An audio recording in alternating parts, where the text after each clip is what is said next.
do you have any tips to help de-escalate when, trouble moments, when things come, like some people sometimes feel personally attacked, or how do you guys handle that? Yeah, sure. So that's great. I mean, that really never happens. Yeah, right.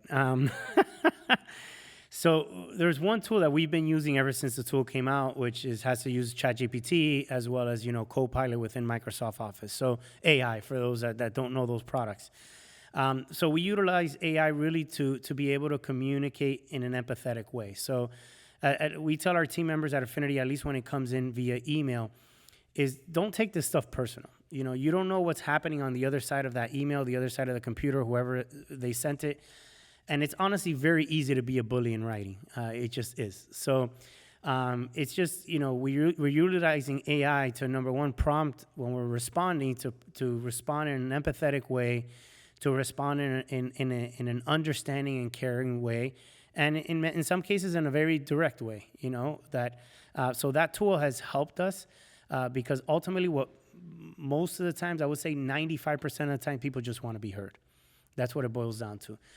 When it comes to the one-on-one human interaction, it sounds cliche-ish, but it's just listening, just understanding and repeating back to them what they said. So as an example, if they're upset about something, just take a pause. This is what I'm hearing. Is what I'm hearing correct? I'm hearing that you're frustrated about A, B, C.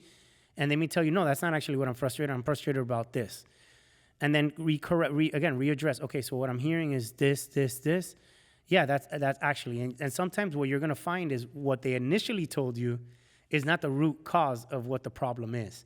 So easier said than done, just being fully transparent.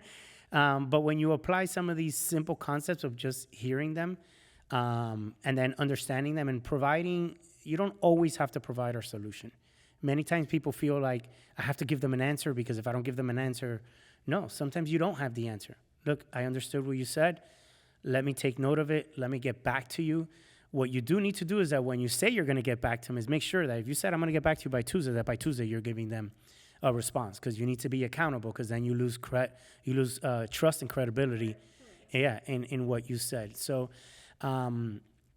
I think what you asked, that question of tips, it's the hardest part of the industry, because what people lose sight of is it's not too often that people are coming saying, thank you for the great work that you're doing. That's true. That's just the truth.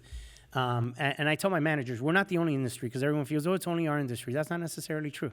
It happens to waiters. It happens to go to an airport, right? No one's ever there thanking the agent for helping them do the luggage. They're complaining about something.